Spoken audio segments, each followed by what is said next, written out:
Votre invité à présent dans la grande interview en direct sur Boursorama, c'est Jacques Delarosière. Bonjour. Bonjour. Merci d'être avec nous sur Boursorama. C'est toujours un plaisir de vous avoir, notamment parce que vous sortez votre 5e ouvrage là en quelques années. Je ne vais pas faire votre CV parce qu'on y passerait 3 heures. Ancien directeur général du FMI, ancien gouverneur de la Banque de France, ancien patron de la Banque européenne pour la reconstruction et le développement, conseiller auprès du président de BNP Paribas. Et vous publiez Le déclin français est-il réversible aux éditions Odile Jacob. Ce matin, Michel Barnier, Premier ministre, nous dit « La situation budgétaire est très grave ». Oui. Ça, on le savait, mais c'est bien de l'entendre.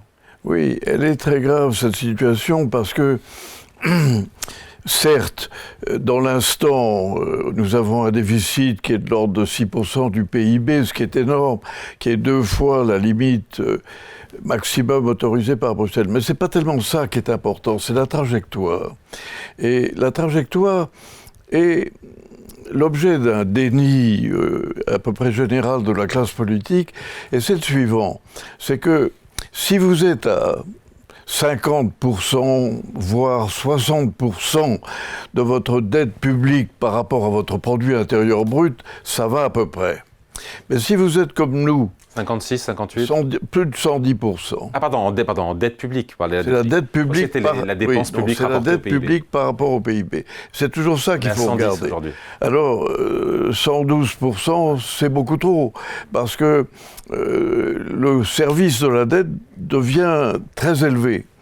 Et pour vous donner un exemple, le service de la dette en France était assez faible depuis 25 ans parce que les taux d'intérêt étaient faibles. On est descendu jusqu'à 20 ou 25 milliards par an. Mais aujourd'hui, à 50, 60. Avec la remontée des taux, le coût de la dette pour une année, c'est à peu près l'équivalent... Oui, mais les taux vont rebaisser, donc ça coûtera moins cher dans les années à venir. C'est l'équivalent du ministère de la Défense nationale. Mais les taux d'intérêt vont baisser. On voit bien que la BCE a commencé à baisser ses taux. Alors, donc je réponds à votre question, oui, c'est grave, parce que l'étendue de la dette publique est devenue majeure. Et donc la charge de la dette devient un vrai problème. C'est l'équivalent du ministère de la Défense nationale, une année de service de la dette maintenant. C'est pas une petite chose. Alors, c'est grave en ce sens que ça absorbe de la capacité de financement. Il a raison de dire ça, Michel Barnier, parce qu'une fois qu'on a posé les diagnostics, il faut poser les mots, après les actes doivent suivre. La raison, c'est qu'on a vécu dans la facilité et qu'on s'est dit c'est plus facile de s'endetter que de travailler. On est au maximum là, on a tiré la corde, on a tiré le ressort au maximum. C'est ça le problème.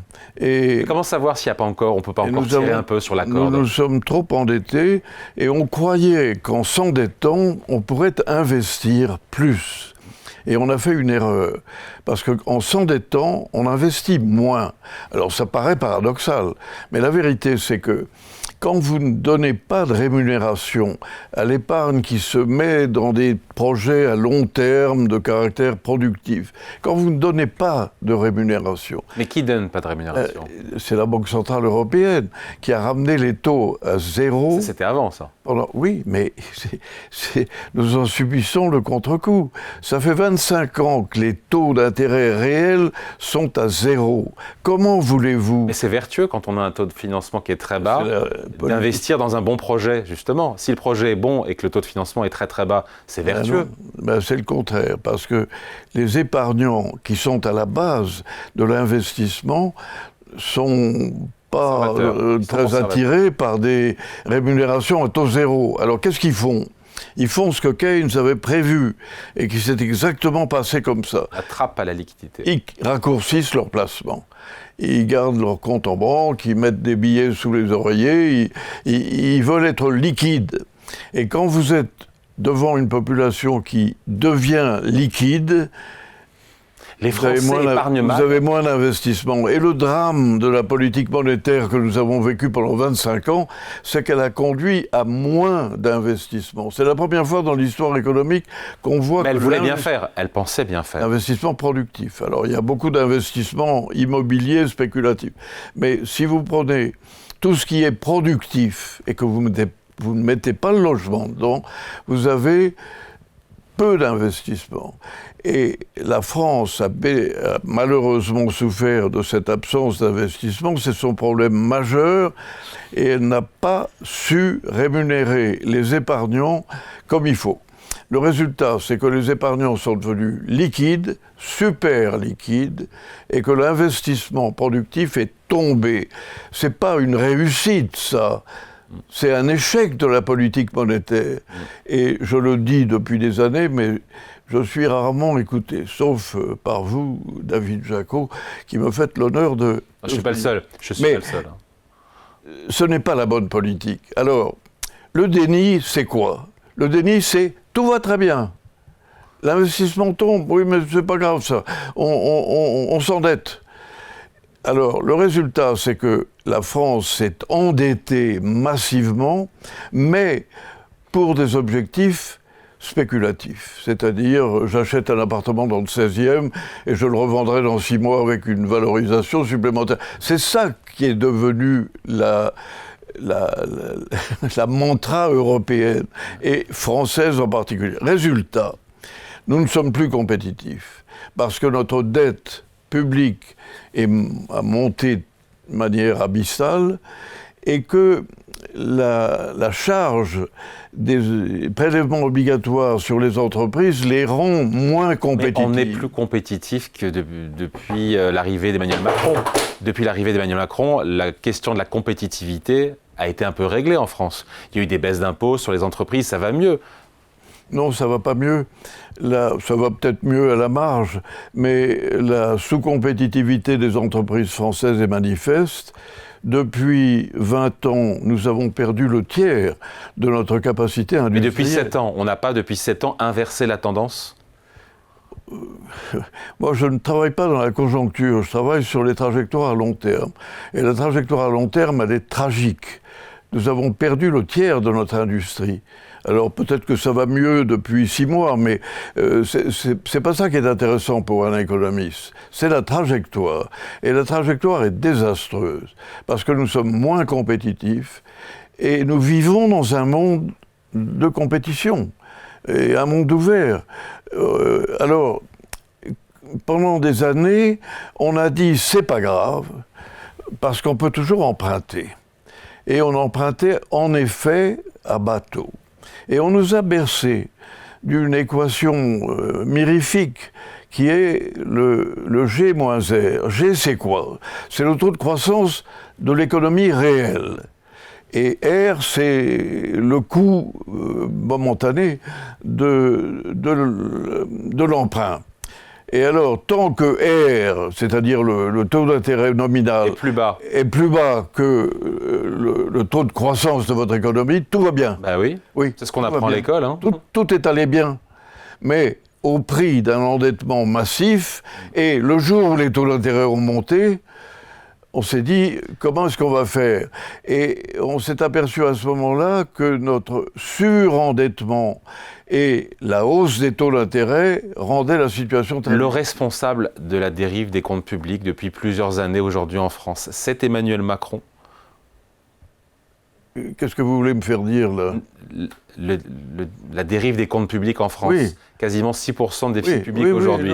C'est le résultat de la politique économique d'Emmanuel Macron, qui est comptable. C'est une politique qui n'est pas excusable, parce qu'elle nous a plongés dans le déclin et que on a bercé la population de l'idée folle qu'en empruntant, on résoudrait les problèmes. Et en empruntant, on ne résout pas les problèmes, on crée des problèmes. Et donc, ce que je propose dans mon petit livre, c'est qu'on revienne à la raison, qu'on remette les comptes en ordre. Alors justement, qu'est-ce que vous lui conseillez? Ils sont hors de contrôle. Aujourd'hui, ils sont hors de contrôle, les comptes publics français. On peut le dire comme ça. Nos comptes publics sont hors de contrôle. Oui, ils sont hors de contrôle. Vous avez aujourd'hui 110% de notre PIB qui est absorbé par la dette publique. Et nous avons des charges de service de la dette qui sont extrêmement importantes. Comment voulez-vous que ça fonctionne, l'économie. L'économie, elle fonctionne avec des gains de productivité, avec de l'investissement productif. On n'a eu ni gain de productivité, ni investissement productif. On est donc dans le déclin. Alors il faut arrêter ça, et pour arrêter ça, il faut recréer une compétitivité budgétaire. Justement, qu'est-ce que vous conseillez à Michel Barnier pour redresser la barre des comptes publics? Lui qui vient d'arriver et qui dit la situation est grave. Je n'aurais pas l'outrecuidance de lui conseiller parce que c'est un homme remarquable et qui peut se conseiller tout seul. Mais ce que je conseillerais à notre pays, c'est deux choses. La première, c'est d'arrêter le déni. D'arrêter de dire tout va très bien, on n'a qu'à emprunter.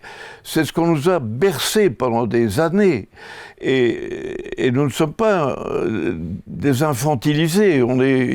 Il faut vivre avec la réalité. Donc, la première chose à faire, c'est de changer l'état d'esprit qui consiste à dire c'est pas le travail, c'est pas l'épargne qui va nous guider, c'est l'endettement. Ça, il faut arrêter ça.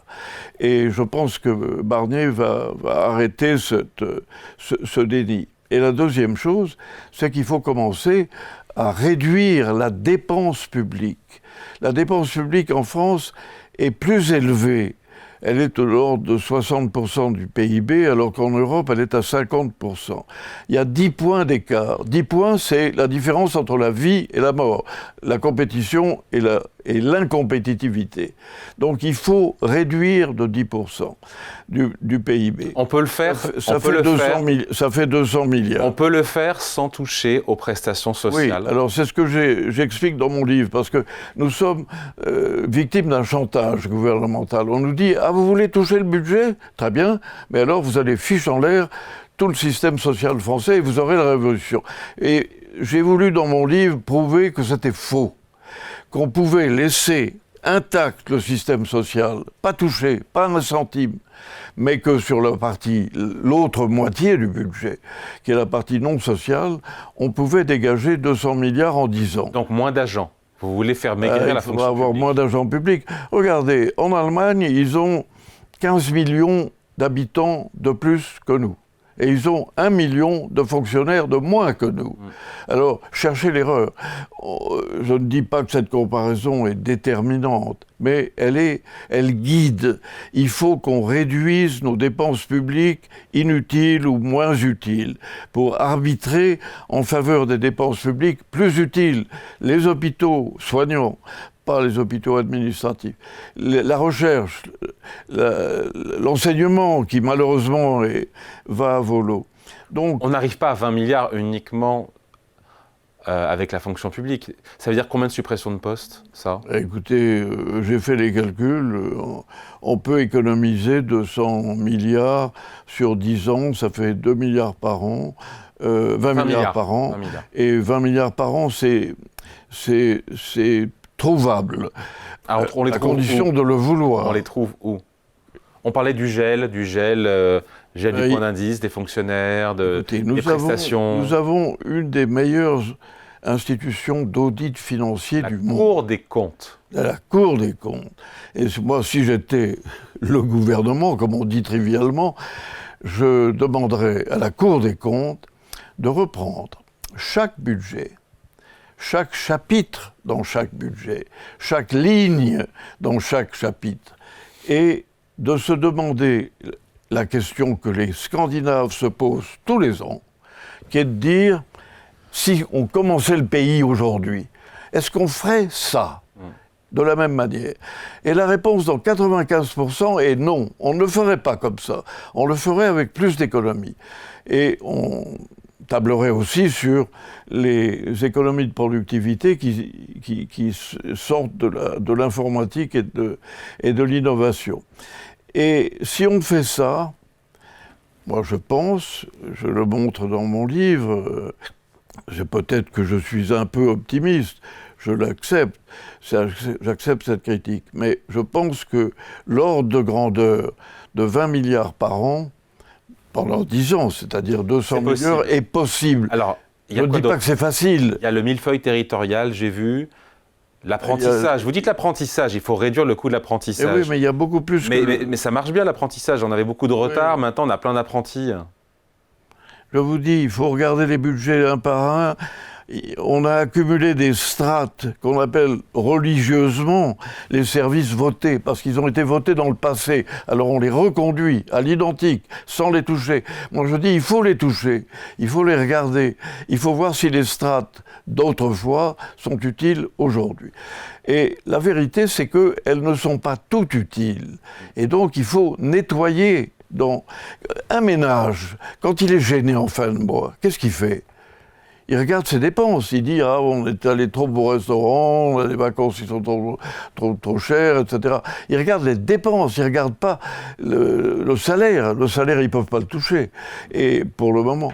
Et donc, il faut faire ce que tous les ménages français font. Pourquoi est-ce qu'il n'y a qu'un agent économique en France qui n'applique pas cette règle élémentaire de regarder les dépenses quand on a des fins de mois difficiles? Qui est ce seul agent? C'est l'État.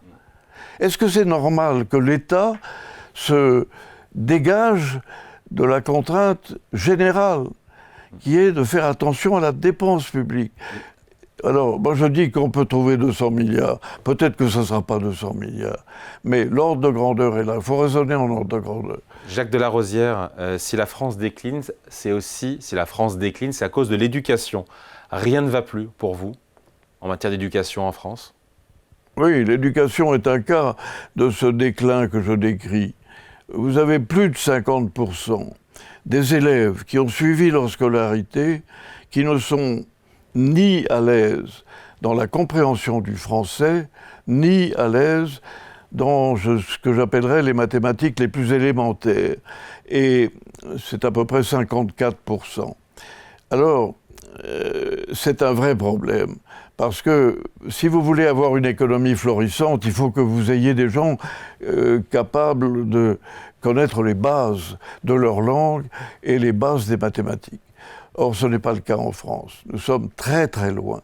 Alors, je propose dans mon livre des choses simples. Il faut revaloriser la fonction enseignante, qui a été dévalorisée depuis 25 ans. Ça coûte de l'argent, ça? Ça coûte de l'argent, mais ça fait partie de ce que j'appelle la prioritisation des dépenses. Moi, je suis pour payer mieux les enseignants, pour payer mieux les soignants dans les hôpitaux, pas les administratifs. Et il y a donc des redistributions. Ce n'est pas du tout la hache idiote qui consiste à dire on sabote 10 ou 15% de tous les budgets. Ce n'est pas ça. Il faut prioriser. Et alors, il faut donc revaloriser la fonction enseignante. Il faut faire en sorte que les établissements soient plus autonomes qu'ils ne le sont aujourd'hui. Et il faut aussi accueillir des initiatives privées, ce que je décris dans mon livre, qui sont mieux à même de toucher les problèmes fondamentaux de la société française, qui sont ceux de l'immigration, qui sont ceux des changements culturels, qui sont ceux de la violence, des clans, et pour toucher ces problèmes-là, il se trouve que les initiatives privées, les initiatives souvent caritatives, sont plus efficaces. Pourquoi ? Parce qu'au lieu d'être considéré comme un numéro, le jeune homme décalé dans son quartier commence à se regarder comme un être humain, à qui on parle comme un être humain. Et vous verrez, il y a une communication de Vogel, de Louis Vogel, qui est un député qui réfléchit, qui est le maire de Melun. Et il explique que quelques initiatives privées, où on parle aux gens comme à des gens réels, à des hommes, sont plus efficaces que les systèmes. Et moi, je propose qu'on dérive une petite partie des fonds énormes de l'éducation nationale vers des initiatives privées. Alors, vous voyez ça dans mon livre, et je ne prétends pas avoir toutes les réponses. Peut-être que mes 200 milliards sont on the high side, comme disent les Américains. Mais c'est possible. Bon. Mais la trajectoire que je décris est la trajectoire du salut. Si nous la méprisons, nous allons décliner encore plus. C'est 20 milliards d'économies par an, c'est 200 milliards sur 10 ans, 20 milliards, ce sont des économies. Michel Barnier envisage, c'est ce que disent ses interlocuteurs, des hausses d'impôts. D'ailleurs, aujourd'hui, dans le Parisien, le gouverneur de la Banque de France, François Villeroy de Galhau, dit qu'il faudra lever le tabou sur les hausses d'impôts. Oui, mais il faut faire attention parce que... Sur les grandes entreprises, sur les gros contribuables. Oui, attention. Les charges obligatoires, les dépôts, sont les plus élevées de toute l'Europe, en France. Les prélèvements obligatoires. Alors, si vous voulez faire la bascule vers plus d'impôts, faites-le. Et moi, je pense que c'est une erreur. Je pense que la charge fiscale, on peut aménager la charge fiscale, mais il ne faut pas l'augmenter. Et donc, je suis en désaccord avec cet aspect-là des choses. Mais il faut réduire la dépense publique qui est excessive. C'est pas normal d'avoir une dépense publique qui dépasse de 10% du PIB, celle de la moyenne européenne. C'est pas normal. Et 10 points, ça fait 250 milliards. Alors, c'est pas agréable à dire ça. Mais moi, je suis pas là pour dire des choses agréables. Je suis là pour essayer de dire la vérité, de dire ce qui est vrai. Voilà. Et ce qui est vrai est dans ce livre, Le déclin français est-il réversible? C'est aux éditions Odile Jacob et c'est signé Jacques Delarosière qui était notre invité dans la grande interview en direct sur Boursorama. Merci à vous. Merci beaucoup. À bientôt. Au revoir. Un plaisir. Merci.